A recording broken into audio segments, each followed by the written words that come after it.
আসসালামু আলাইকুম। শিক্ষা জাতির মেরুদণ্ড কিভাবে হইল?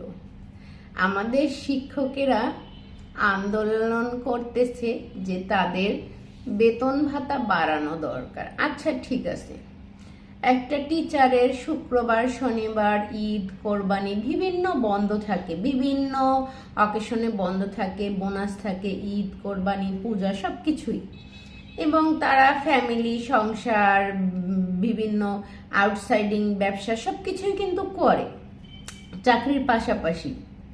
তো যারা মহিলারা আছে তারা সুন্দরভাবে চাকরি করে। আমরা শিক্ষা জাতির মেরুদণ্ড মানে কি? আমরা শিক্ষিত হয়ে আমরা ভালো মানুষ হব এবং ভালো কিছু শিক্ষা দেব। যার এত এত সার্টিফিকেট, নিজের মেয়ে ছেলে ডাক্তার, ইঞ্জিনিয়ার, শিক্ষক, নিজে একজন শিক্ষক, নিজের হাজবেন্ড একজন শিক্ষক, সে একটা শিক্ষা প্রতিষ্ঠানের টিচার, তার হাজবেন্ড একজন মানে একটা প্রতিষ্ঠানের বড় হেড টিচার। তো সেই মহিলা অনলাইনে এসে বলে কি যে আমি কখনো মুরগি খেতে পারি নাই, 20 বছর আগে আমার দেশি মুরগি খাওয়ার শখ ছিল, তো দেশি মুরগি খেতে পারিনি, এই জন্য একটা ব্রয়লার মুরগি কিনে এনেছি। ব্রয়লার মুরগি থেকে গন্ধ আসে সেই 20 বছর থেকে, আজও আমি খাই নাই।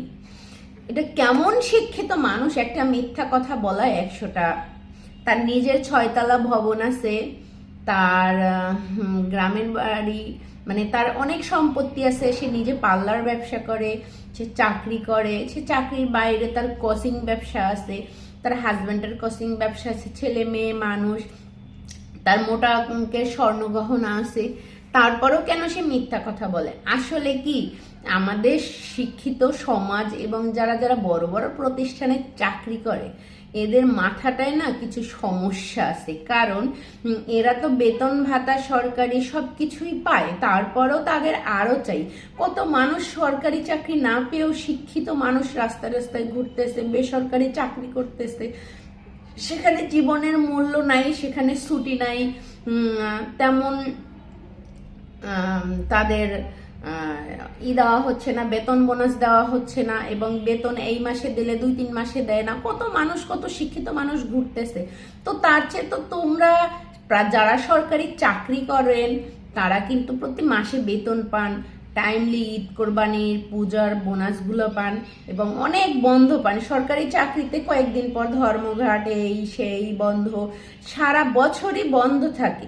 ক্লাস হয় কয়দিন, এরপরে তারা তো মোটা অঙ্কের কোচিং ব্যবসা করায়। স্কুলে তো সুন্দরভাবে বাচ্চাদের মানে টিচিংই দেয় না, ভালো কোনো শিক্ষা নাই, ক্লাস ঠিকভাবে নেয় না, ঠিকভাবে পড়াশুনো করায় না।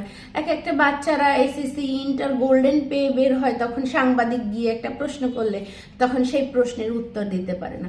আমরা কি শিখবো? এই শিক্ষা সমাজের মেরুদণ্ড, যে জাতির মেরুদণ্ড, এরা এতটা মিথ্যা কথা বলে। এই কয়েকদিন আগে এক ভাই স্লোগানে বলে গেল যে আমার স্ত্রীকে নিয়ে আমি ঘুরতে যাব, আমার পকেটে টাকা নাই, 80 টাকা আছে। তার যাই দেখেন ভালো একটা 5 লাখ টাকার, 4 লাখ টাকার মোটরসাইকেল আছে, তার বাড়ি গাড়ি আছে। ভাই, এরকম মিথ্যা কথা কেমনে বলে মানুষ? আমি বুঝি না। এরা তো ধরেন, যে মহিলা বলেছিল যে না আমার সামান্য দেশি মুরগি খাওয়ারও টাকা নেই, যে টাকা পেয়ে থাকি, তাহলে দেশি মুরগি তুমি 6 তলা বাড়ি করো কিভাবে? তোমার আলাদা উদ্যোক্তা ব্যবসা, পার্লার ব্যবসা, বিভিন্ন তুমি কোচিং ব্যবসা, কোচিং থেকে মোটা অঙ্কের টাকা ইনকাম করো, তোমার ব্যাংক ভর্তি টাকা আছে, তোমার গা ভর্তি গহনা আছে। মানুষ কিভাবে মিথ্যা কথা বলে? আসলে না, এই লোভের দুনিয়ায় মানুষ যত কিছু পায় তত মানুষ লোভী হয়ে যায় এবং নষ্ট হয়ে যায় এবং মিথ্যা কথায় আসক্ত হয়ে যায়।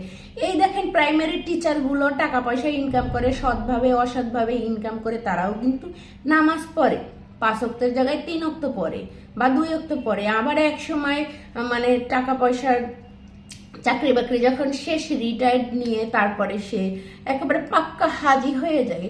তারপরে খুব নামাজ পড়ে তবজি টিপতে টিপতে টিপতে করে তবজি তো করেই ফেলে। জান্নাতে চলে যাবে।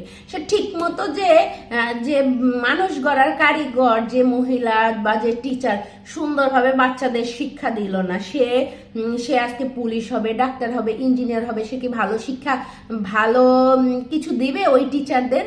যে টিচাররা মোটা অঙ্কের কোচিং ব্যবসার টাকা নিত, পড়াশোনা ঠিকভাবে করাতো না, বাচ্চাদের কোচিংয়ে যে পড়লে পড়ো, না পড়লে না পড়ো, কোচিংয়ের টাকা যারা ঠিক মতো দেয়, সে বাচ্চা যদি পড়াশোনা নাও পারে তাকে কোচিংয়ে মানে ক্লাসে পরীক্ষার সময় ব্ল্যাকবোর্ডে লিখে দেয়, তারপরে সে পাশ করে বের হয়। কিন্তু সে পাশ করে দেখে দেখে লিখে বের হইলো, তারপর কিন্তু সে তার ভিতরে যে একটা মানে কাঁচা থেকে গেল পড়াশোনার যে দুর্বলতা, সেটা তো ঠিকভাবে করলো না। একটা টিচার চাইলে একটা খারাপ স্টুডেন্টদেরও ভালো তৈরি করতে পারে, কিন্তু টিচাররা তাদের ব্যবসা নিয়ে, কোচিং ব্যবসা নিয়ে তাদের কয়দিন পর আন্দোলন, কয়দিন পর এই সেই, এগুলো কিসের দরকার আছে? তুমি যা আছো তাকে পড়ে থাকো, আর তোমার যদি ভালো না লাগে তোমরা চাকরি করো না, ছেড়ে দাও, তোমরা অন্য কাজ করো। এত সুযোগ সুবিধা পাওয়ার পরও আসলে বাঙালি হচ্ছে বেশি লাফায়। আর একটা ফেসবুক মানে একটা ফালতু জগৎ, সেখানে সবকিছুই সুন্দর ছড়িয়ে ছিটিয়ে যায়।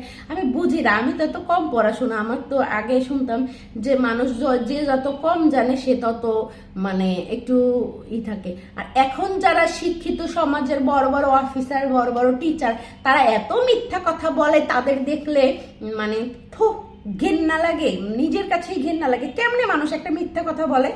এদের ক্যারেক্টার খারাপ।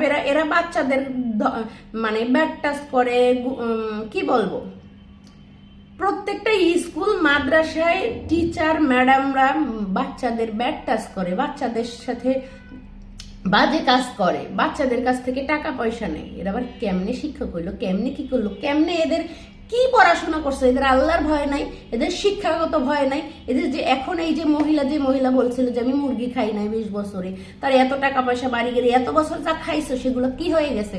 আর মানুষ যখন তোমাকে নিয়ে হাসাহাসি করতেছে, লজ্জায় দুনিয়া থেকে চলে যেতে মনে চাই।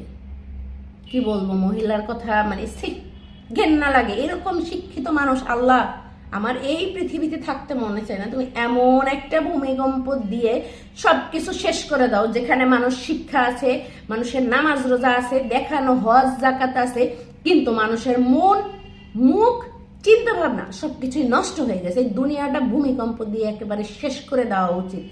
কারণ এই নষ্ট সমাজে, নষ্ট দুনিয়ায় থাকতে ইচ্ছা করে না, যেখানে খাবারে ভেজাল, যেখানে কথায় ভেজাল, যেখানে সবকিছু মিথ্যা। আমাদের বাচ্চারা কি শিখতেছে? সব মিথ্যা দেখে। ঠিক ভালো লাগে না এই পৃথিবীটা। আমি আল্লাহর কাছে অনেক বছর ধরেই বলি যে এই মিথ্যার জগতে ভালো লাগে না। কেমনে একটা মানুষ শিক্ষিত হয়ে এত কিছু তার থাকার পরেও সে বলে যে না আমি কখনো মুরগি খাই নাই, আমি 20 বছর আগে, আমার টাকা নাই। আল্লাহ তুমি এদের হেদায়েত দান করো, আমাকে তাড়াতাড়ি নিয়ে যাও তোমার কাছে, এটাই আশা।